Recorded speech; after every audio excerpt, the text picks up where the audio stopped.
Hi friends, ఈ question SSMTS previous question. For a certain sum, the simple interest in 2 years at 8% per annum is 110 more than the simple interest in 1 year at the rate of 5% per annum for the same sum.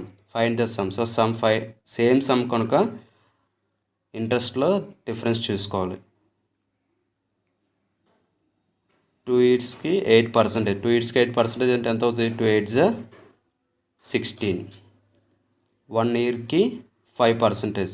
1 yearకి 5% అంటే 5%. So 16కి 5కి difference 11%. 11% interest difference 110. 11% అన్నది 110 అయితే 100% ఎంత?